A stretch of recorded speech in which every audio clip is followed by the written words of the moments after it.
Om Awignam Astu Namasida. Om Anubhadra Kartawo Yantu Iswata. Om Sidirastu Tatastu Yanamasura. Om Swastiastu. Romo Mangku yang saya sucikan, sesepuh Bini Sepuh Purwakarta Bumi yang saya muliakan, Ketua PHDI Desa Pengalangan beserta pengurus yang saya hormati, dan tak lupa Bapak Ibu Mas Dharma serta rekan pemuda-pemudi yang saya hormati pula. Pertama-tama marilah kita haturkan, ucapkan rasa alayu bagyo, rasa asutungkarah kehadapan Ide Sang Yang Widiwasa, yang mana atas asung kertawaranugraha dari beliau kepada kita semua, sehingga kita dapat berkumpul di Mandala Utama Pura Kertabumi dalam keadaan sehat tanpa kekurangan apapun, sehingga dapat melaksanakan persembahyangan Hari Raya Kuningan pada pagi hari ini. Bapak Ibu Mas Dharma yang saya hormati, seperti yang kita tahu, setelah melewati Hari Raya Galungan, tepat 10 hari kemudian kita melaksanakan Hari Raya Kuningan. Lantas pasti sebagian besar ada juga yang bertanya, apa sih Hari Raya Kuningan itu? Maknanya seperti apa? Apakah ada simbol-simbol ataupun ciri-ciri khas yang menggambarkan bahwasanya itu Hari Raya Kuningan? Apakah ada hubungan Hari Raya Kuningan dengan catur Purusa Arta? Bapak Ibu Mas Dharma yang saya hormati, pada kesempatan pagi hari ini saya juga akan menyampaikan Dharma Wacana dengan judul Hari Raya Kuningan dalam perspektif catur Purusa Arta.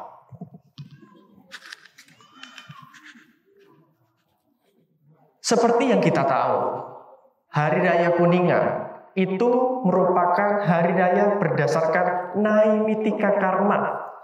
Hari raya yang sudah ditentukan jadwal-jadwalnya, yang sudah ada waktunya. Kapan? Tiap 210 hari ataupun 6 bulan sekali. Hari Raya Kuningan itu sendiri secara etimologis, secara asal-usul kata, itu terdiri atau asalnya dari kata kuning atau kuningan.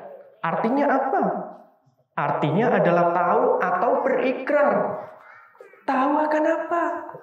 Tahu akan dharma. Tahu akan kebenaran. Tahu akan kebajikan.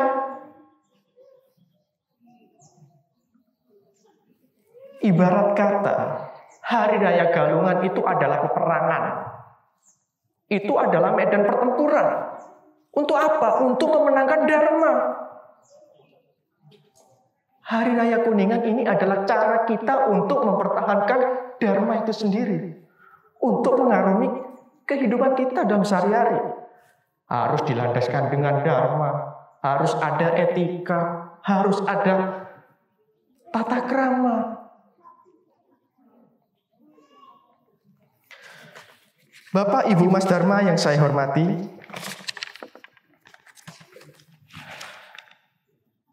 perayaan Hari Raya Kuningan itu ada ciri-ciri khasnya.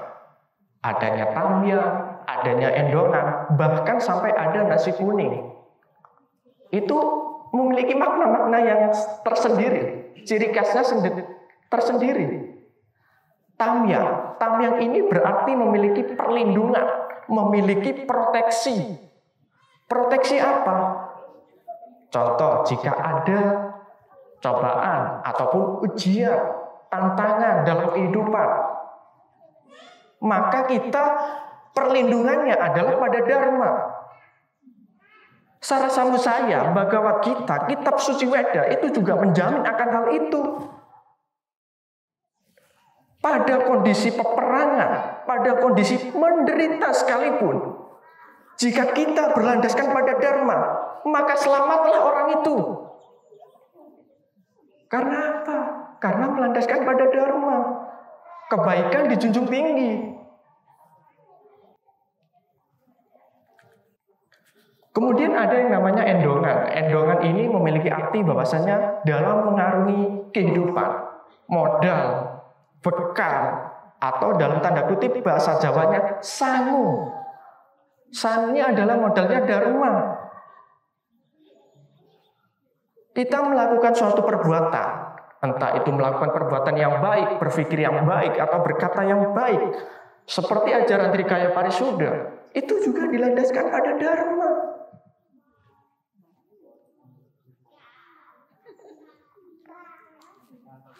Kemudian ada yang namanya nasi kuning. Nasi kuning ini memiliki arti kejayaan, kesuksesan, keberhasilan. Kita seringkali menjumpai nasi kuning itu diperuntukkan pada upacara-upacara seperti pembukaan usaha, pembukaan toko, sampai hari raya ulang tahun. Pasti itu ada nasi kuning. Dengan harapan apa? Dengan harapan, dengan adanya nasi kuning, kita menaruh harapan supaya kita sukses, supaya usaha yang kita jalankan lebih lancar, dan diperoleh keberhasilan.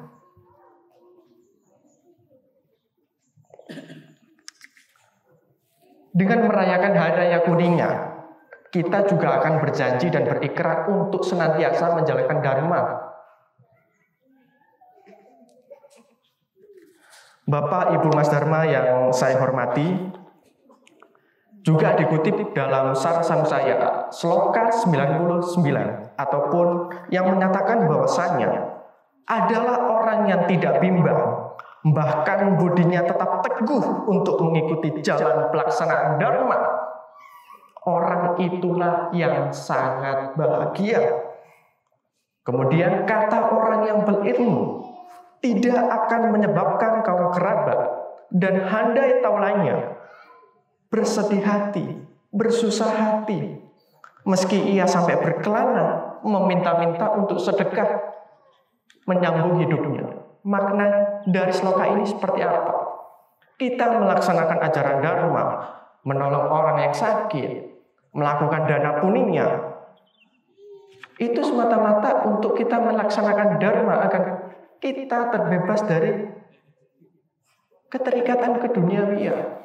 Kita mencapai moksa.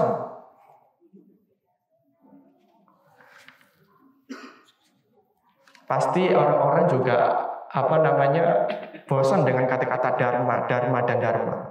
Dharma itu memang bukan untuk diwacanakan. Dharma itu bukan hanya untuk diomongkan, tetapi untuk diimplementasikan, untuk dilaksanakan, untuk diterapkan dalam kehidupan sehari-hari. Caranya seperti apa? Contoh, orang yang bertani itu membutuhkan cangkul untuk mencangkul di sawah. Orang kantoran, dia bekerja sesuai tugas pokok dan fungsinya. Yang sekretaris, yang bendahara. Demikian juga yang SMA, SMP, SD, sampai mahasiswa. Tugasnya adalah belajar, mengabdi kepada masyarakat.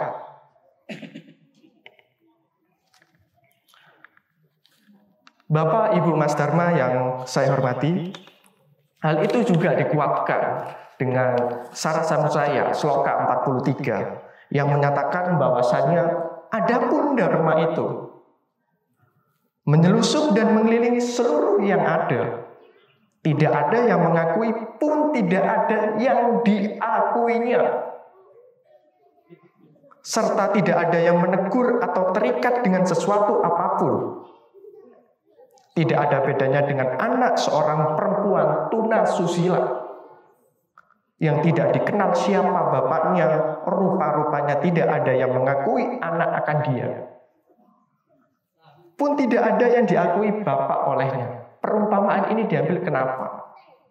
Dharma itu memang sangat sulit, baik untuk sulit dilakukan maupun sulit ditemui. Oleh karena itu, hendaknya kita memang selalu terus-menerus menggali ajaran Dharma, menggali ajaran kebenaran. Contoh kecilnya orang yang bertani itu membutuhkan cangkul di sawah. Cangkul kalau tidak ada, beli ke pasar. Iya kalau di pasar ada. Kalau enggak ada, pinjam ke temannya, pinjam ke saudaranya. Kalau tidak ada, frustasi dia. Dilakukannya mencuri, merampok, dan sebagainya. Itu hanya sebuah cangkul, bukan harta benda yang lainnya. Itulah sebabnya Dharma ini memang memegang kendali, peran sentral dalam kehidupan kita. Lantas, ketika kita sudah melaksanakan Dharma, apa hubungannya dengan catur purusa arta? Hubungannya adalah ketika kesejahteraan, kemakmuran, kejayaan, kesuksesan kita peroleh dengan cara Dharma, maka yang namanya arta, yang namanya kama dan moksa niscaya akan kita peroleh. Berbicara tentang catur purusa arta, catur purusa arta terdiri dari 3 suku kata. Catur, purusa, dan arta. Catur yang berarti 4, purusa yang berarti manusia, dan arta itu berarti bukan harta, tetapi tujuan.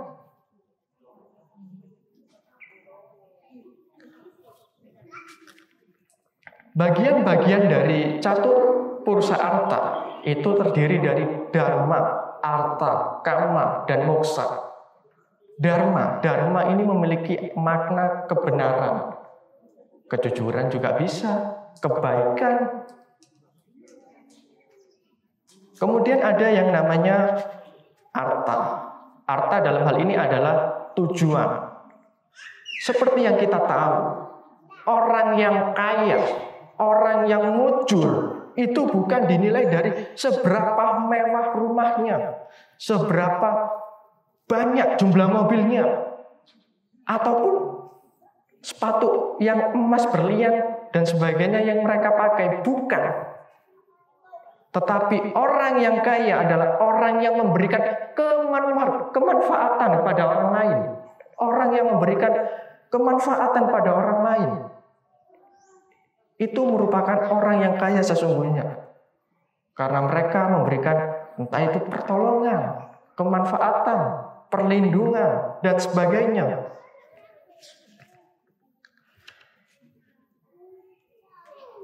Contoh kemarin juga disinggung oleh Ketua PHDI bahwasanya di Kota Malang itu terjadi gempa bumi.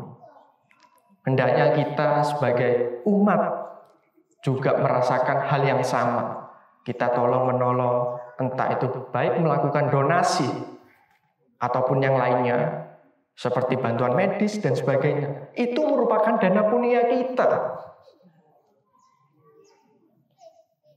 Ajaran dharmanya itu seperti itu. Dharma itu memang rumit, memang sulit. Tetapi kita ketika melakukan dharma, itu merupakan ajaran yang sangat sakral, ajaran yang sangat suci.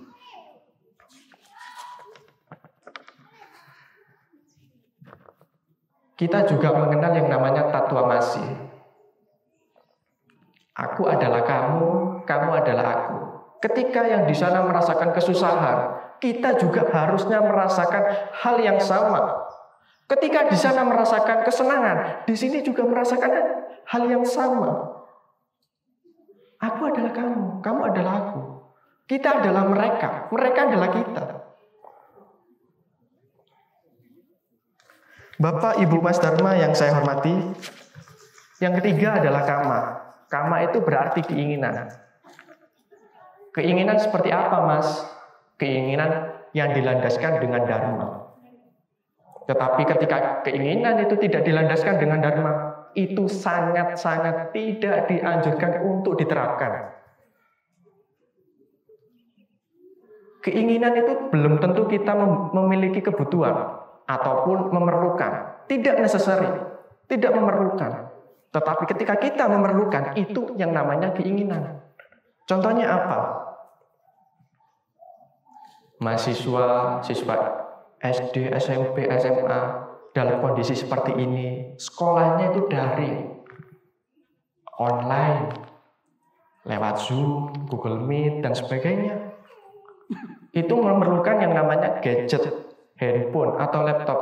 Ketika itu tidak memiliki, itu memiliki keinginan. Tetapi apakah itu kebutuhan? Kebutuhan. Itu kebutuhan. Kemudian yang terakhir yaitu moksa. Moksa ini adalah artinya kebebasan. Bebas dari apa? Bebas dari keterikatan keduniawian.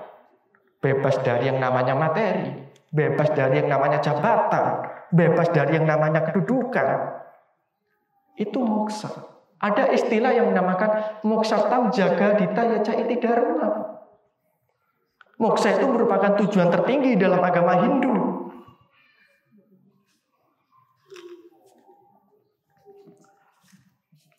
Dengan moksa, itu kita juga bersatu dengan Sang Brahma.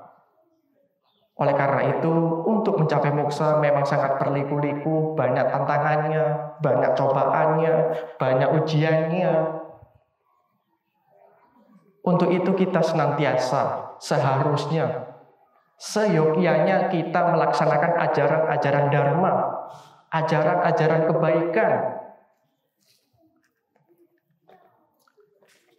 Bapak Ibu Mas Dharma pasti bertanya, kenapa di dalam catur purusa arta dharma diletakkan paling atas, paling pertama? Itu ada filosofinya. Ibarat membangun rumah, yang dibangun pertama kali itu bukan gentingnya, bukan temboknya, apalagi masang keramik. Bukan. Tetapi yang dikuatkan adalah apa? Pondasinya. Pondasi yang utama dan pertama. Saya tegaskan, pondasi yang utama dan pertama itu adalah ajaran dharma. Dalam salah saya Sloka 12 juga disebutkan. Pada hakikatnya, jika kama dan arta dituntut, maka seharusnya dharma didahulukan. Maka yang namanya arta dan kama akan pasti diperoleh, akan pasti dituai.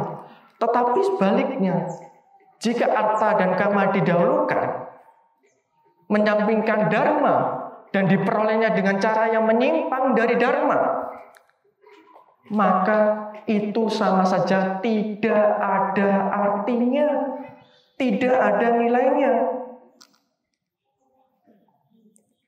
Saya ibaratkan, saya analogikan, saya sandaran di tiang.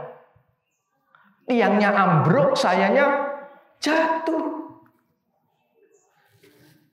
Saya sandaran pada tembok, ada gempa bumi. Temboknya runtuh, sayanya runtuh. Saya sandaran pada orang kaya, dia jatuh miskin, sayanya bangkrut. Saya sandaran pada jenderal, pada bupati, pada gubernur. Dia pensiun, saya selesai. Tapi ketika kita sandaran pada dharma, Sang Hyang Widiwasa, Sang Hyang Widi tidak pernah miskin, Sang Hyang Widi tidak pernah terpuruk, Sang Hyang Widi tidak pernah berkurang kekuasaannya sedikit pun.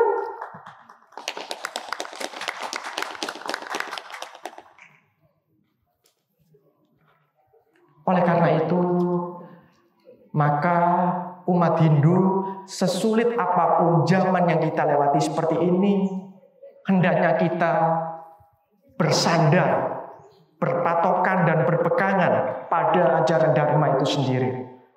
Dharma itu luas, cakupannya sangat luas, tidak hanya toleransi, tolong menolong dan sebagainya, sangat luas. Saya juga tadi memberikan contoh orang yang bertani, orang yang kerja di kantor, itu merupakan dharma. Dharma dilakukan sesuai dengan profesinya masing-masing. Itu yang namanya swadharma.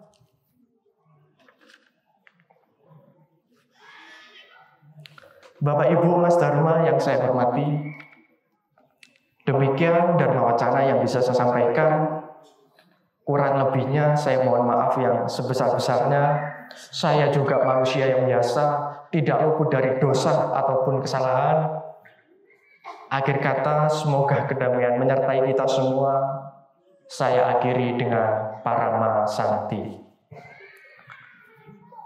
Om Santi, Santi, Santi, Om. Terima kasih.